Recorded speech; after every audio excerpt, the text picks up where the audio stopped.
nosso último painel para a gente falar sobre esses desafios do Open Finance. Em primeiro lugar, a jornalista Giovana Souto, jornalista da Infomoney, que vai fazer a moderação do painel. Muito obrigada. O Henrique de Aquino Pereira, Payments e Buys, do Itaú BBA. Obrigada, bem-vindo. Alessandro Raposo, CEO da ZUP. E ali. E convidar também o Gustavo Gierum, CEO e cofundador da Distrito, principal plataforma de tecnologias emergentes da América Latina. Muito obrigada pela presença de vocês, de bom painel. Aproveitem, gente. Olá, pessoal. Boa noite. Obrigada pela presença de todo mundo. Obrigada a vocês que estão nos acompanhando até o último... Voltou. Até o último painel do dia, pré-happy hour. A gente promete que vai fazer uma coisa bem dinâmica aqui para a gente finalizar com chave de ouro, tá bom? A gente vai fazer um painel sobre Open Finance, que está super em alta. É um tema importante para o setor financeiro, compartilhamento de dados. E a gente quer abordar aqui as possibilidades, desafios e oportunidades que o Open Finance pode trazer para empresas e para consumidores também. Então, para começar, pessoal, eu queria trazer um panorama geral para a gente iniciar nosso debate, perguntar como vocês estão vendo, né, o potencial do Open Finance hoje. A gente está virando uma referência aí, né, Brasil para o mundo. Como vocês enxergam esse potencial hoje? Como a gente está caminhando? Queria partir daí para a gente começar um bate-papo. Quer começar, Henrique? Boa noite, boa noite. Obrigado pelo convite aqui ao time da ZUP, um parceiro super importante aqui do Itaú BBA. Eu acho que o tema ele é polêmico, basicamente, porque ele não decolou, né? Então, aquele avião, eu brinco, quem passa ali em Congonhas, né? Hoje já tem poucos. Você vê aquele avião daquelas antigas linhas aéreas ali, meio parado, assim. Eu acho que não está tão degradado assim, mas tem uma parte do mercado que acredita que vai nessa direção. Nós, particularmente, não acreditamos, né? A gente foi o primeiro banco a lançar a iniciação de pagamentos as a service, inclusive lá em novembro de 2022, se eu não estiver enganado. Continuamos e, de fato, eu acho que a grande dificuldade aqui, eu acho que tem dois grandes aspectos, né? O Edson, se eu não me engano, ele comentou no painel lá, que é você montar a proposta de valor. Então, para que danado a gente vai compartilhar o dado se eu não sei o que eu vou receber em troca? Então, tem o time do Nubank que esteve aqui, eu acho que é um belíssimo case ali, que já mostra uma proposta de valor. Eu acho que a gente precisa, o mercado como um todo, encontrar, né, que proposta de valor você atrai o cliente para isso. Então, esse é um primeiro ponto. Tem um segundo ponto, que aí tem muito menos a ver com a segurança do Open Finance em si, mas onde nós estamos inseridos enquanto país, e que são as famosas engenharias sociais, né? Então, o quanto que você pode, e aí aqui eu estou falando não de empresas idôneas, etc., o quanto você pode, eventualmente, usar, né, artifícios aqui, se passar pelo Itaú ou qualquer que seja a instituição, para dizer que você está compartilhando o dado com a instituição B, mas, na prática, é um fraudador. Quantos de vocês não devem receber ligações aqui da central de atendimento A, B, C ou D ao longo do dia? Então, isso poderá e deverá continuar acontecendo para o Open Finance também.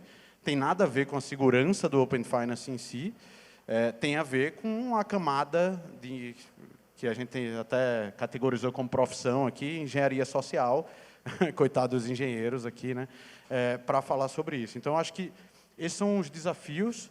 A gente estava falando um pouco antes aqui, eu e o Raposo e o Gustavo. Eu acho que a iniciação de pagamentos, principalmente nessa nova fase que a gente está aí ansiosamente aguardando, que é a sem redirecionamento, acho que ela pode impulsionar de uma maneira completamente distinta o Open Finance no Brasil. Raposo, quer dar uma complementada aí na ideia? Sim, primeiro, boa tarde a todos. Muito legal estar com todos vocês aqui. O assunto, eu acho que ele acaba sendo polêmico muito por esse lado de, poxa, eu vou compartilhar meus dados, né? Mas quando a gente olha Open Finance, é muito mais do que compartilhar dados.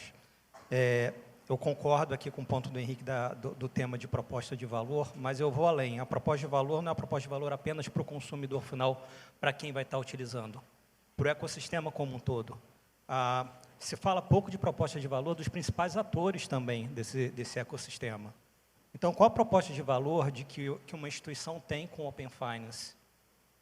De um lado, ela olha, eu vou compartilhar os dados do cliente que eu tenho aqui, mas o que eu vou me beneficiar eventualmente disso também? O que eu vou trazer de eficiência? O que entrantes vão se beneficiar nesse sentido também? Então, a gente tem que lembrar que tem algo sendo construído. É um ecossistema que está sendo construído.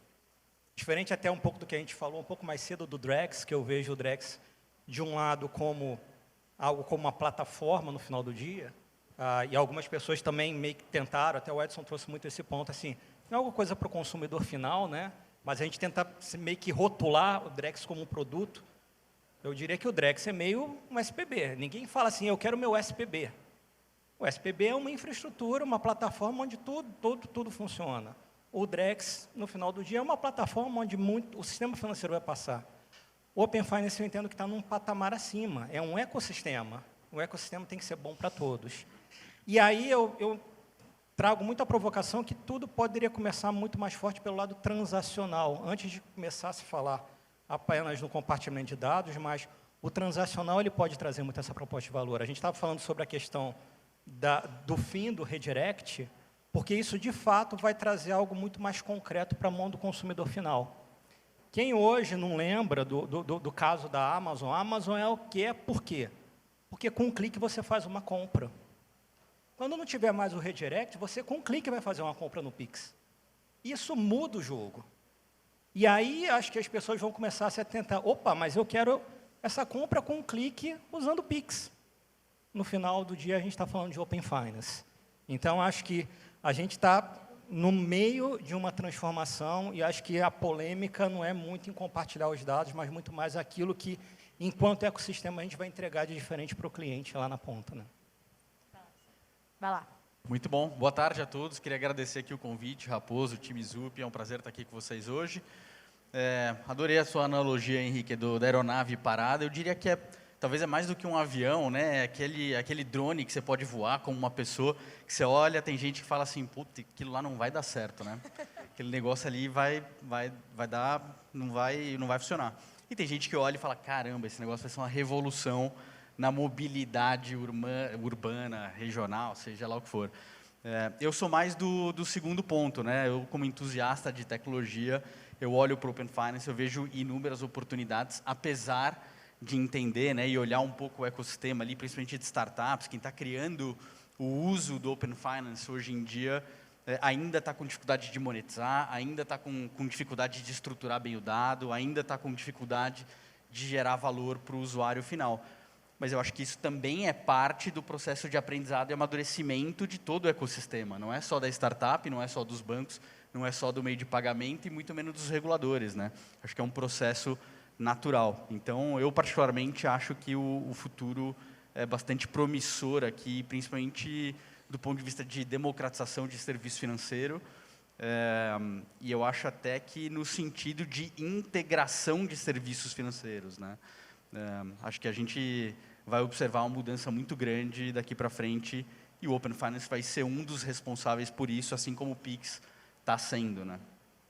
Boa. A gente começou falando aqui dos desafios, né? A gente deu esse panorama. Eu vou aprofundar um pouquinho trazendo a questão de dados, né? Que vocês já mencionaram também. Porque no fim do dia o dado ele é a matéria-prima da infraestrutura toda, né? E o que a gente percebe é que ainda tem uma dificuldade, né? Da gente extrair dado e conseguir ter insight a partir dele, né? Porque é aquilo da proposta de valor. Então, nada funciona se a gente tem um dado, mas não consegue ofertar isso de alguma maneira para o cliente final ou, enfim, para o ecossistema de algum jeito, né? Queria saber quais são os acertos que vocês veem em relação aos dados e como a gente pode evoluir a partir do ponto atual, né? Talvez dessa inércia que a gente está passando temporariamente aqui para evoluir de fato e ter mais resultados. Pode começar, Henrique. Eu acho que assim, aí falando como incumbente, aí somente do mundo Itaú BBA, né? A gente tem, perto do Itaú como um todo, a gente tem uma quantidade de clientes muito menor. Eu estava comentando agora há pouco,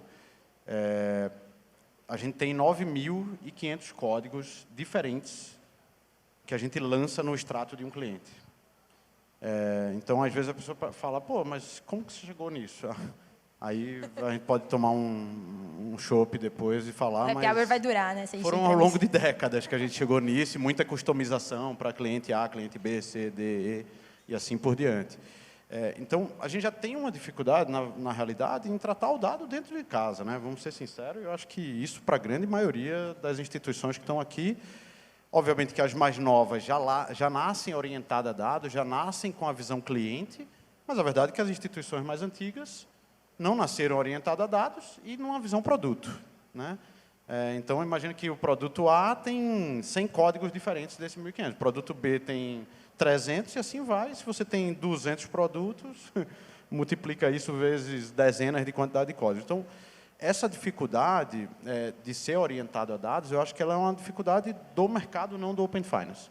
Eu acho que o Open Finance está deixando claro, né, o quanto as instituições, e de verdade, eu acho que estou falando muito na perspectiva do incumbente aqui, mas várias novas instituições também têm dificuldade de tratar o dado do ponto de vista de analytics mesmo, né? Então, eu acredito que essa é uma dificuldade. Eu acho que, enquanto proposta de valor, a dificuldade também é sair da visão produto e vir para a visão cliente.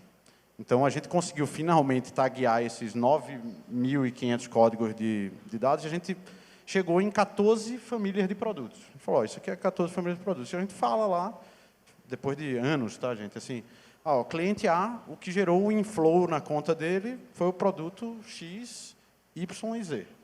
A família, né, de produtos aqui. O que gerou o outflow foram esses produtos aqui. Então, isso é um trabalho longo que você tem que ser feito, obviamente, enfim, muita gente envolvida, muita tecnologia envolvida para chegar nisso.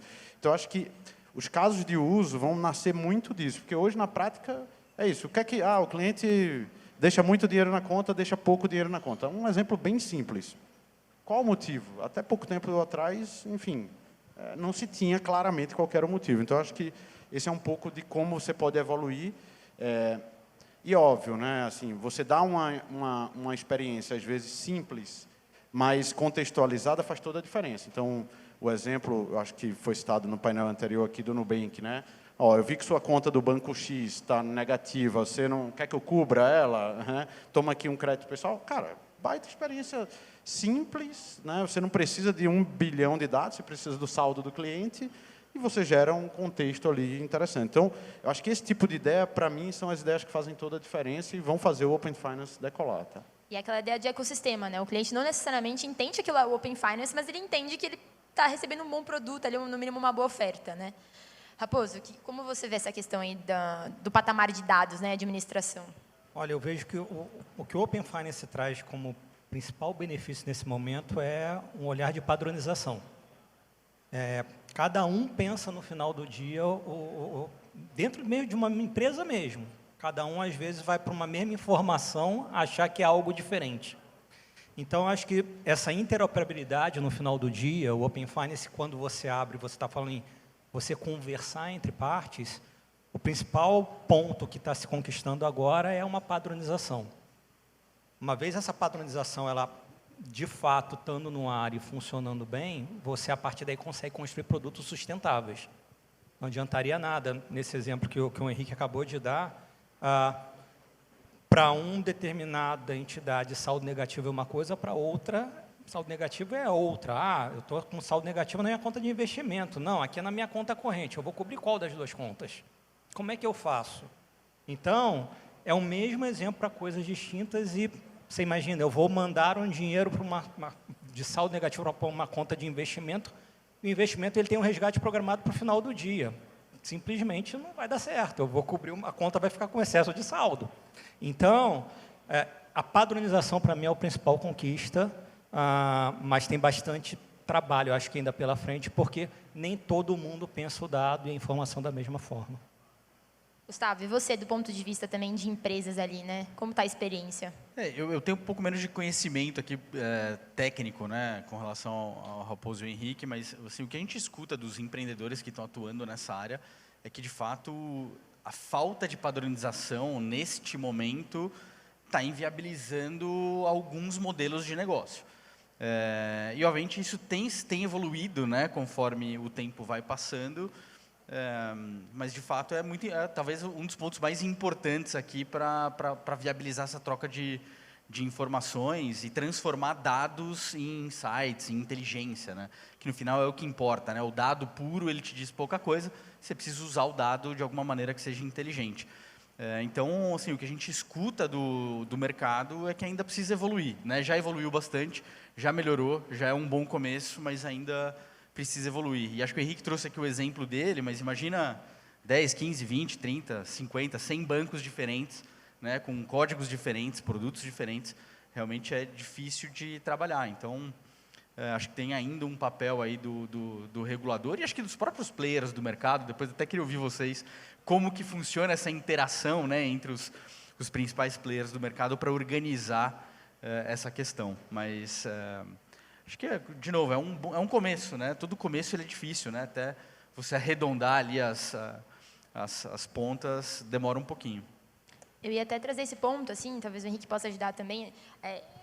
Essa padronização de dados, ela parte das empresas, né? Mas, assim, como o Raposo falou, a gente está no ecossistema, então isso precisa estar sendo conversado, né? Como isso funciona? Tem uma governança básica de dados padrões, todo mundo tem que seguir. É uma coisa que cada um vai se adequando. Por que é tão complexo, né? A gente sabe que o volume é muito grande, mas onde que tem uma trava maior ali nesse processo? O Gustavo comentou um ponto, eu vou pegar um gancho para responder a tua pergunta aqui. Eu acho que, diferentemente do Pix, né, onde o Banco Central ele é o instituidor do arranjo e o dono da plataforma, né, ele fez tudo, né, e nós somos todos PSPs aqui, né, então,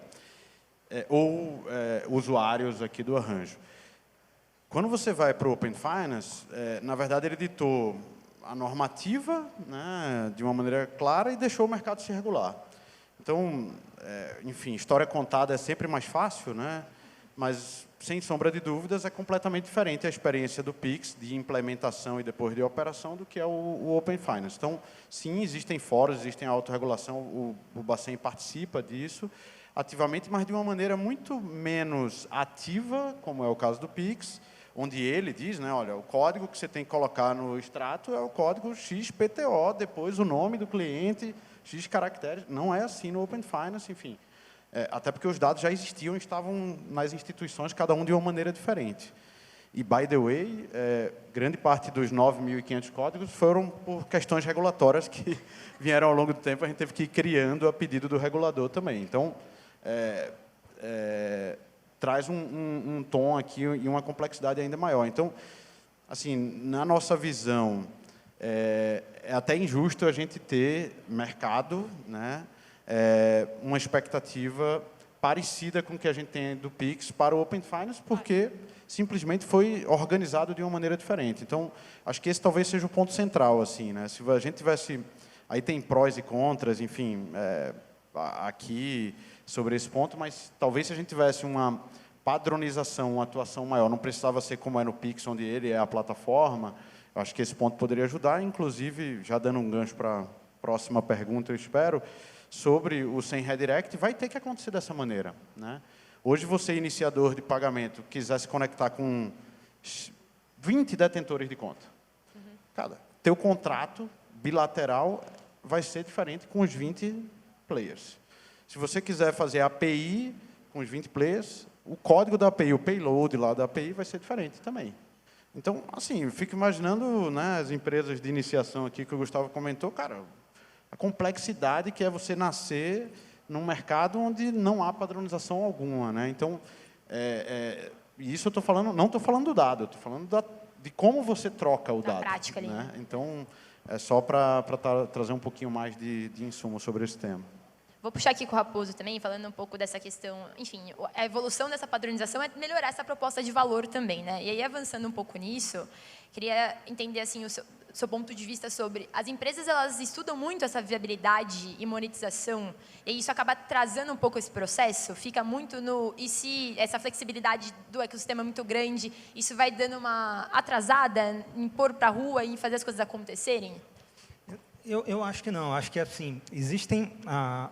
Principalmente as empresas entrantes, a monetização não é o ponto principal, é muito mais tentar encontrar esse ângulo de como é que, de alguma maneira, eu consigo gerar alguma proposta de valor para os clientes. Então, eu acho que o mercado como um todo está bem consciente nesse sentido. que é, olha, o resultado vai vir um pouco depois, mas primeiro eu preciso do caso de uso. Mesmo para os incumbentes, eu também não vejo o tema da monetização como ponto principal. Eu acho que o que é mais importante realmente é o caso prático. E se a gente for pegar a analogia com o próprio Pix, o Pix poderia ser considerado um caso de uso já de um Open Finance.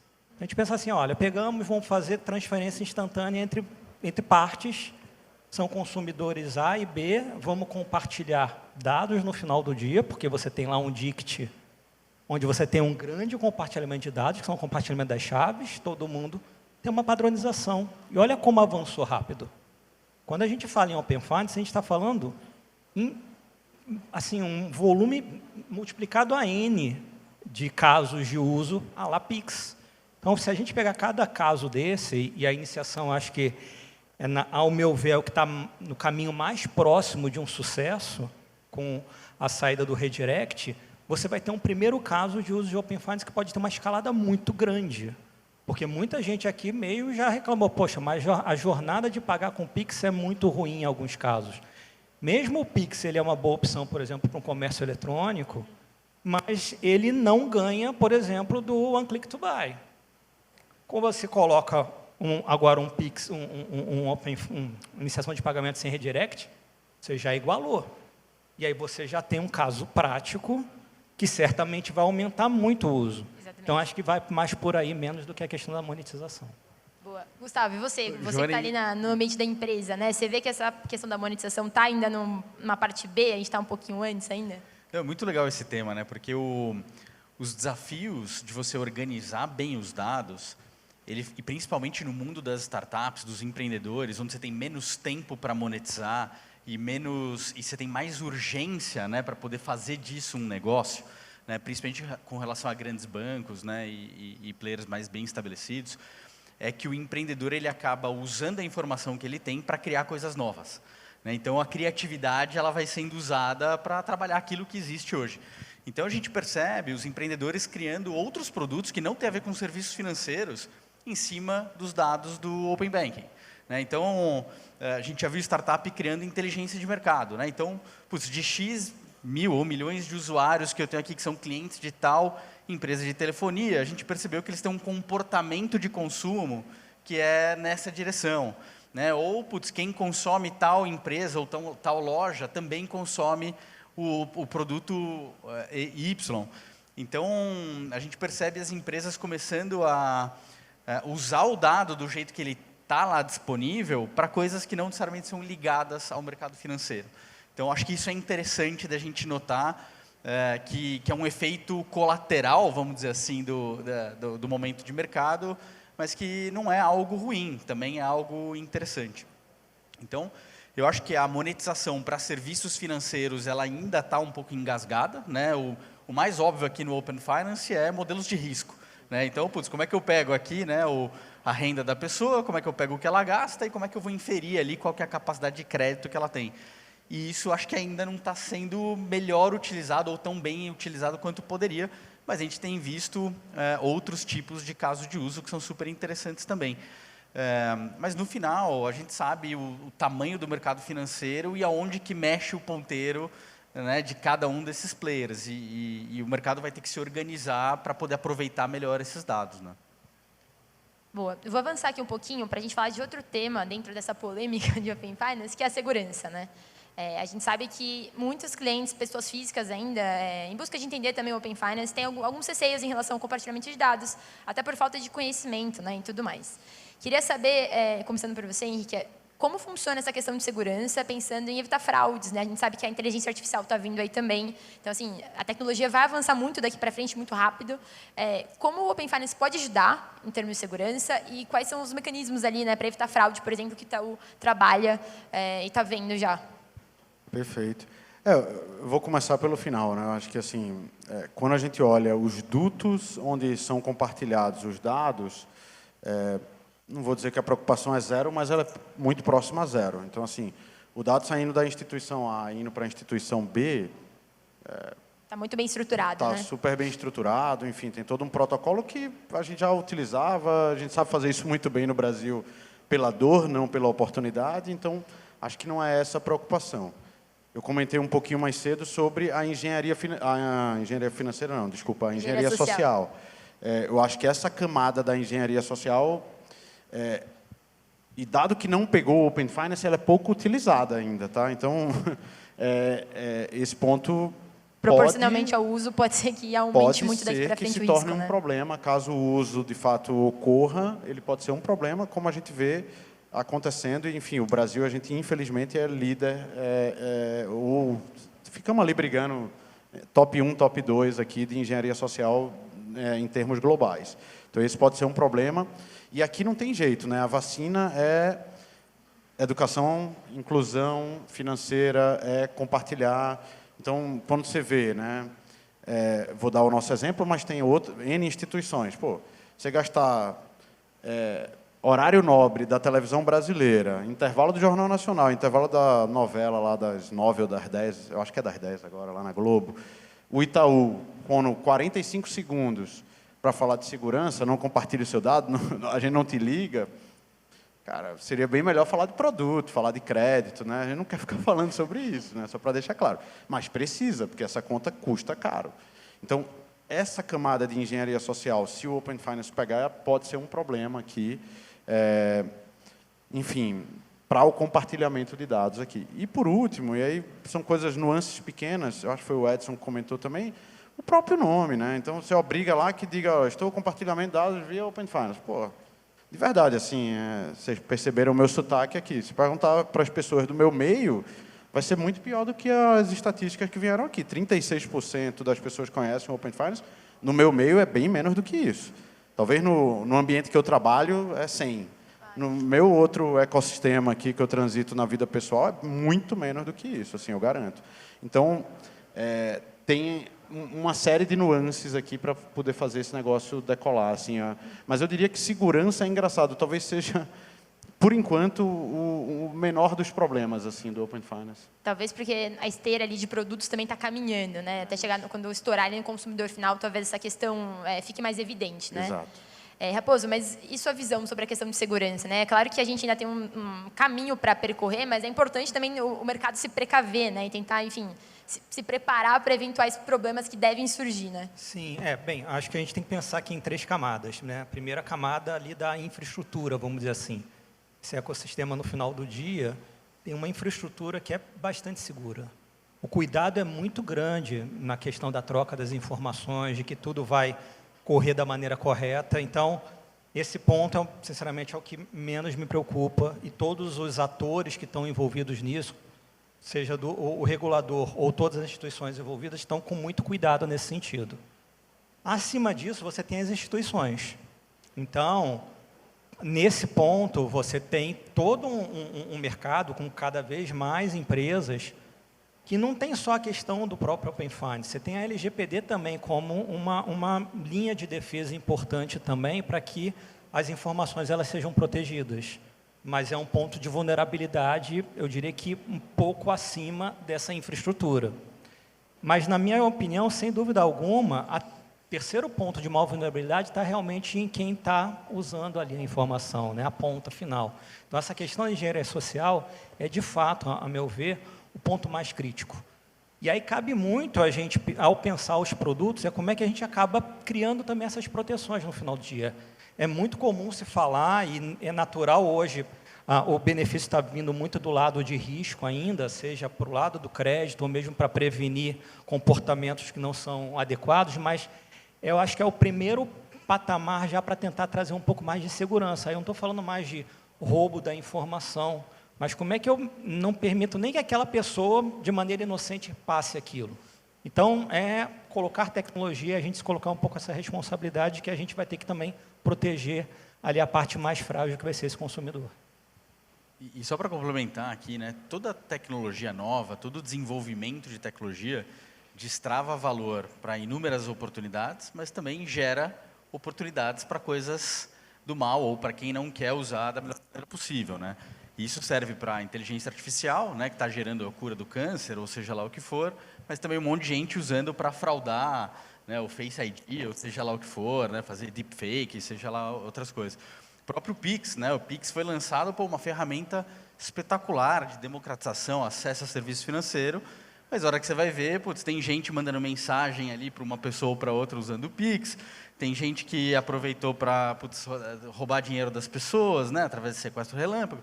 Então, toda evolução de tecnologia, ela tem coisas que vêm para o bem e tem coisas que vêm para o mal.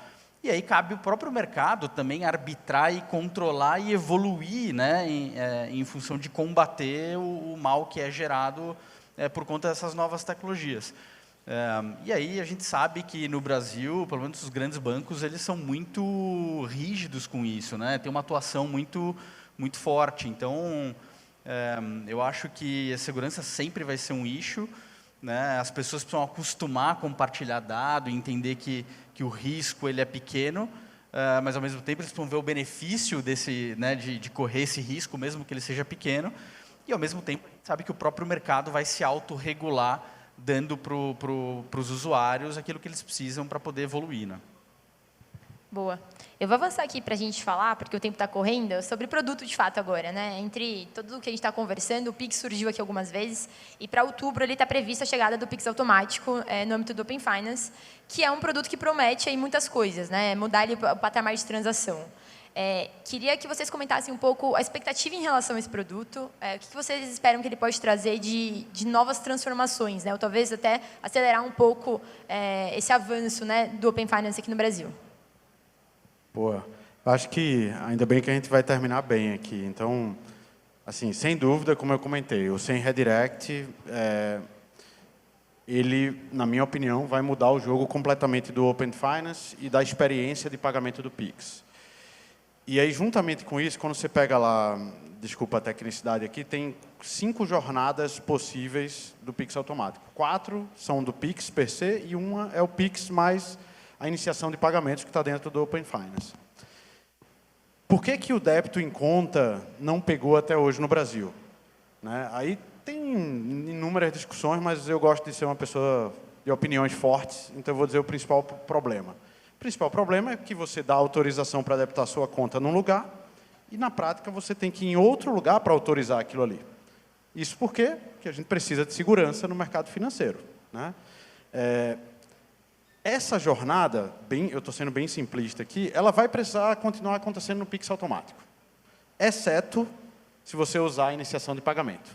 Que aí, com ela, você vai conseguir no e-commerce A, na empresa de food delivery B, na empresa de distribuição de energia C, dizer, entre aqui no site, você redireciona para o Itaú e ali no Itaú você autoriza, em definitivo, o débito na sua conta recorrente todo mês daquela determinada empresa. Então, você trazer isso para uma experiência única faz muita diferença. Assim, por melhor que seja a experiência do Pix automático, se você pegar, capturar a autorização, aí tem lá as 4 jornadas, num ambiente A, e depois ter que autorizar no ambiente B, o churn, a quebra, enfim, aqui, vai continuar sendo alto. Vai melhorar do que é o débito automático hoje? Sem dúvida, sem dúvida. Vai melhorar aqui. A polêmica não é sobre o Pix automático. A polêmica é sobre a iniciação de pagamentos pode impulsionar muito mais o Pix automático. Então, eu acho que esse é o grande ponto aqui. E, sem dúvidas, o Pix automático deverá alavancar a iniciação de pagamentos e, consequentemente, o Open Finance. Que é essa evolução transacional, né? Raposo, como você vê isso? Não, é exatamente isso. Eu acho que o Pix automático sozinho, ele vai ter um certo desafio, se não for conjugado agora com a iniciação. Então, a iniciação é que a gente já está começando a ver esse ponto. A complexidade fica um pouco maior de jornada quando você tenta trazer outros elementos. A gente falou um pouquinho mais cedo da questão do boleto versus o próprio pagamento com Pix ali, o Pix QR Code. Várias jornadas novas vão vir ali dentro, e acho que a iniciação é que resolve isso. Então, o Open Finance começa a partir daí, ser uma ferramenta para simplificar. E aí eu vejo pontos práticos. Por isso que, na minha visão, tudo começa primeiro com esse lado transacional, porque você tem coisas tangíveis, produtos tangíveis para os clientes. E aí, depois, a questão do dado vai ser consequência. Porque aí você, naquela jornada, você vai começar a ver, poxa vida, aquele cliente ele já tem agora um Pix automático. mas, de repente, a conta dele está um pouco maior, ele não tem saldo na conta, deixa eu dar um crédito para ele também, essas coisas todas começam a se conversar e produtos novos passam a nascer. Vai integralizando ali as jornadas, né? Exato. Legal, acho que para complementar aqui, no final não é sobre a tecnologia em si, mas como é que você ajuda as pessoas e resolve problemas delas, né? E acho que aqui, como Raposo e Henrique comentaram, a jornada daquela pessoa, daquele usuário, ela pode ficar mais fácil através dessa interoperabilidade e tudo mais. Então, assim, concordo aqui, acho que essa evolução ela deve trazer um pouco mais de peso, né, para o Open Finance, um pouco mais de usabilidade dentro daquilo que a gente tem hoje disponível, né? Boa. Eu vou trazer, já que a gente está falando de tantas polêmicas, né, eu quero trazer mais um ponto aqui que também foi ventilado, né, como uma espécie de produto, que é o Super App, né? Quando o Open Finance começou a pegar, e a gente foi falando mais sobre isso, o Super App foi super ventilado entre bancos, até varejistas, que falaram da possibilidade, né, de você centralizar ali a experiência do cliente em uma coisa só. Poderia ser o canal principal ali dessa pessoa, em que ela pudesse fazer todos os bancos, mexer em tudo que ela precisava dentro desse único app, né? Acabou que essa ideia foi se esvaindo um pouco, foi ficando de lado. De fato, vocês acreditam que o Super App não funciona na prática? Eu queria que vocês dessem a visão de vocês sobre essa possibilidade no contexto de Open Finance, né? Seria ali um centralizador de canal ali do cliente, né? Henrique, por favor. Eu acho que o Super App, tirando a China, pelo menos que eu tenha conhecimento, não é realidade em praticamente lugar nenhum. Acho que uma coisa é o Super App como a gente conhece o modelo chinês, outra coisa são casos bem-sucedidos que a gente vê onde você pega um pouco de contexto, etc. Então, no nosso caso, a gente tem lá o Itaú Shop. Cara, é o core business do banco ser varejista? Não, e muito provavelmente não será. Agora, tem valor o que a gente tangencia ali enquanto varejo, e que proposta de valor a gente leva? Ontem veio um push para mim via e-mail, falando, tem uma oferta exclusiva do Clube de Vinhos com o parceiro X, era Itaú Shop. Cara, eu contratei no impulso. Pau. Hoje de manhã eu já falei, puta, cara, eu estou bebendo pouco, vinho assim, né? Tal, para que eu fiz isso? Não tinha desconto para funcionário lá, Henrique? Hã? Não tinha desconto para funcionário? Tinha, não, foi por isso que eu assinei. Então, esse contexto ele é muito interessante. Agora, se a gente já tem dificuldade vindo para o Open Finance em compartilhar dados que deveriam ser padronizados entre instituições que já sabem trabalhar com isso, imagina quando você amplia esse espectro. Então, acho que, na perspectiva do Open Finance, o Super App ele adiciona complexidade, ele não retira. Obviamente que você pode ter proposta de valor melhores e etc., sem dúvida, né? Então, mas acho que isso não depende do Open Finance, né? Você ter um crédito contextualizado no aplicativo de um varejista na hora da compra, eu acho que isso não necessariamente depende do Open Finance. Assim, já tem mecanismos que viabilizam isso. Raposo. Eu até vi, acho que foi semana passada, uma declaração um pouquinho diferente sobre o tema de Super App, né, em cima daquela declaração ali do Roberto Campos.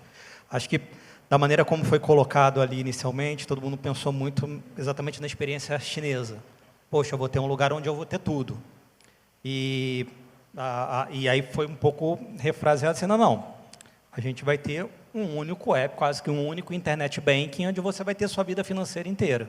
Bem, se a gente imaginar que hoje, boa parte dos internet banks você já tem tudo, você faz investimento, você consegue obter um crédito, gerenciar sua conta corrente, um financiamento imobiliário, não deixa de ser um super app já, aquele internet bank, sob o ponto de vista financeiro. O que ele não é? Ele não é um app único para a sua vida financeira inteira, porque, eventualmente, você tem outros agentes financeiros. Então, talvez o olhar seja, poxa, aquele internet banking pode reunir a minha vida financeira como todo, com todos os agentes? Pode ser o meu super app, né? O meu super app. Então, nesse contexto, eu acho que é uma coisa que, sim, um Open Finance pode de alguma maneira ajudar a construir propostas de valores nesse sentido e talvez até nascerem, vamos dizer assim, consolidadores ou o internet bank dos internet banks vão pensar assim, né, nesse sentido, ou o app do app que vai consolidar aquilo tudo. Mas nada mais é do que uma camada, né?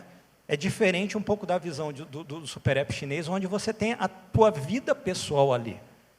Que no final do dia, se a gente pegar o nosso celular, o Android ou o iOS é que virou o super app, né? Porque você bota um monte de aplicativo ali dentro, que é um pouco a sua vida. Então, A minha visão de Super App tem muito a ver com ecossistema. Eu acho que no mercado aberto como o nosso, é difícil você imaginar que você vai ter 1, 2, 3 empresas concentrando tudo num único aplicativo. A gente está, por definição, falando do mercado competitivo, no mercado com diversos players, e aí o Open Finance, com esse lado da padronização, pode, de alguma maneira, equacionar esse jogo. Mas, para todos nós, acho que o melhor benefício para o consumidor é ter cada vez mais empresas pensando o que eu posso fazer diferente para entregar de valor aqui na ponta.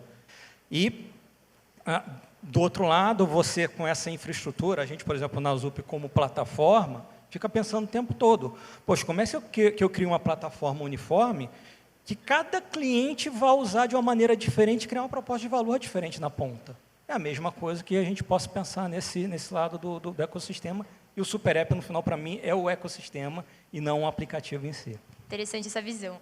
Gustavo, eu queria complementar só, ele falou de competição, né? Do ponto de vista da empresa, né? O Super App também não faz muito sentido em termos de negócio mesmo? Como você enxerga? Então, eu estava pensando um pouco no que o Raposo estava falando. Mais ou menos em 2019, surgiu uma tendência no mundo das fintechs, que eram os consolidadores de investimentos. Não sei se vocês se lembram. Surgiram vários, eu acho que era tipo uns 10, 15, 20... Né? E aí, depois o tempo foi passando e, obviamente, você tem as dificuldades operacionais, né? Antes até do Open Banking, de capturar informações de todos os bancos, tinha coisa que era título público, né? A própria BMF Bovespa, na época, não tinha integração, APIs, etc. Hoje eu não sei nem se tem ou não, mas acho que não também não, né? A B3 podia também colaborar nesse sentido, né? Mas a verdade é que a tese não se comprovou. Né? As pessoas não conseguiram usar aquilo a seu favor. Hoje, talvez esse mercado evoluiu em termos de facilidade operacional, estrutural? Talvez sim. Mas eu concordo com o Raposo aqui. No final, você tem tantas opções, né? E cada player trabalha a oferta de uma maneira diferente, que é difícil acreditar que a gente vai ter um super app financeiro, ou um super app do mercado de veículos, ou um super app do mercado de alimentação, se bem que a gente já tem um dominante aí, ou dois, né? Mas o mercado financeiro ainda tem muita opção, né? Principalmente no Brasil. Então, obviamente, do ponto de vista da empresa, toda empresa quer, né? Quer deter o usuário, quer ser ali dona do maior público possível, quer deter o dado para poder fazer ofertas melhores. Mas é difícil de acreditar nessa tese nesse momento. Naquele momento, quando o Roberto Campos falou isso, eu falei, pô, será que o Banco Central vai criar um super app dele, né? Um negócio estranho, né? Porque para competir com os próprios bancos, sendo que ele deveria estar buscando ali, né, fomentar a competição. Eu acho que esse entendimento do mercado também já meio que virou fumaça, né? O Raposo tangenciou isso e, enfim, eu fugi na primeira pergunta de propósito, porque é sempre difícil falar do regulador, né?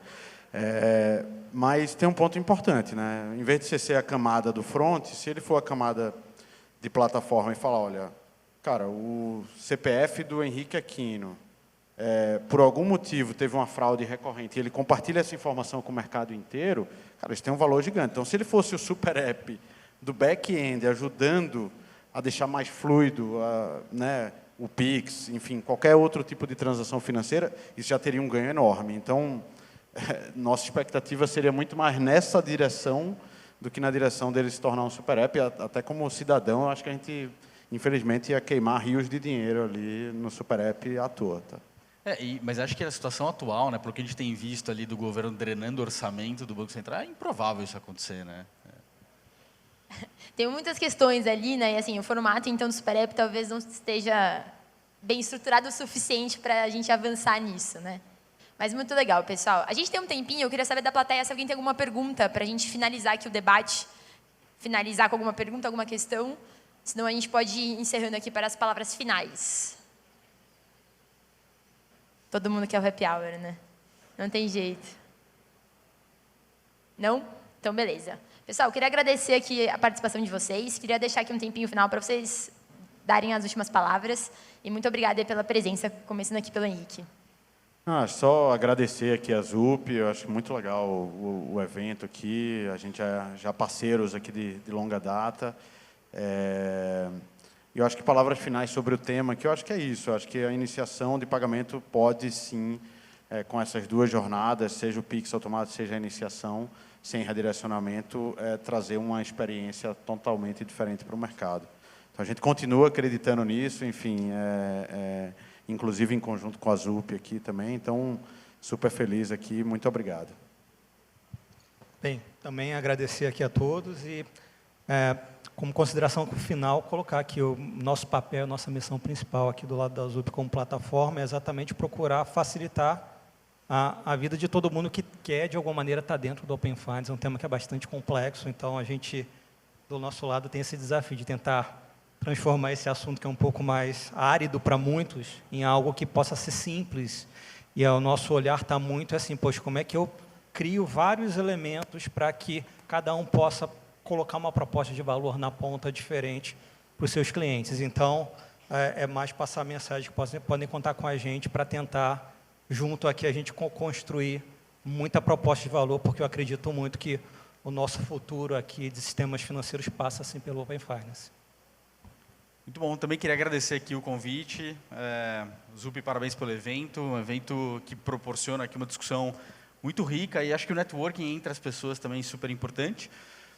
Eu gosto de ressaltar aqui a parte boa dessa história, né? A gente olha sempre os defeitos, né, do avanço da regulação e etc., mas a verdade é que o Brasil tem um sistema financeiro dos mais avançados no mundo, né? E a gente é exemplo para que diversos países venham aqui entender, né, o que está sendo feito, o que foi construído e etc.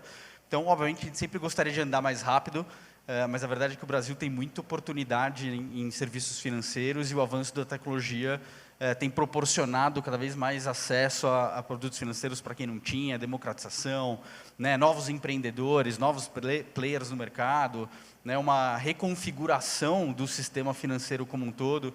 Então, eu particularmente sou super animado com esse tema, e acho que é um ambiente muito rico para a inovação e para fazer geração de riqueza para todas as pessoas e empresas, né? Então, muito animado aqui, como sempre.